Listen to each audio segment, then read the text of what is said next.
Good afternoon, everybody. It's Thursday, October 13th, and as you can see, and probably also hear from the wind, I'm not in my office. It's my son's fall break, and we took this opportunity to head up to Arizona's high country and do a little bit of camping.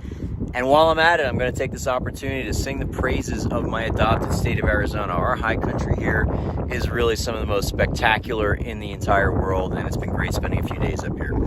It also has me thinking I should probably spend more days out of the office, because it seems like this year, days that I've been out of the office have been days that the market has been up very strongly. Today was no exception. I don't have a sell signal now, but I had one earlier today, and it was showing that inflation data came out. Core inflation, also top line inflation, both numbers were hotter than what people were expecting.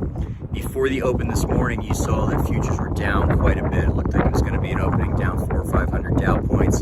S&P futures were down 60, 70 or something like that. But what happened? The last sell signal I got was about a half hour before the close, so I don't know where we closed, but it looked like the Dow was up about 800 points today. It looked like the S&P 500 was up about 90 points today. These are 2.5%, 3% moves for the stock market to the upside.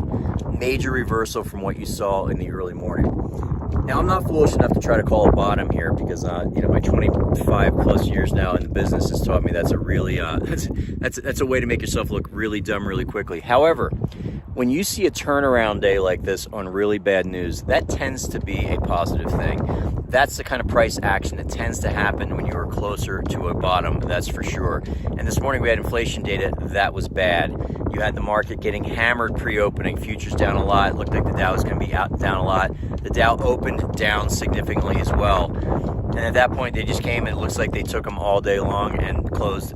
Again, don't know exactly where we closed, but it looked like 30, 40 minutes before the close, last sell signal I got, they were closing this thing near the highs.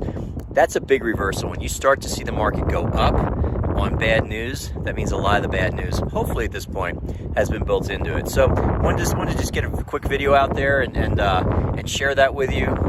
Key point today is, again, when you start to see the market go up on bad news, which today's news was bad, it shows that inflation is still a thing. It shows the Fed's going to continue to be aggressive, raising rates in November, probably get another 75 basis points. But the market rallied on that, so that's pretty interesting. That's pretty interesting price movement. It's something that tends to happen when you're much closer to a bottom. So that's the good news, and I'll be back in the office tomorrow, Friday. But in the meantime, everyone, if you stay with me for 2.5 minutes, thank you, and I'll talk to you soon.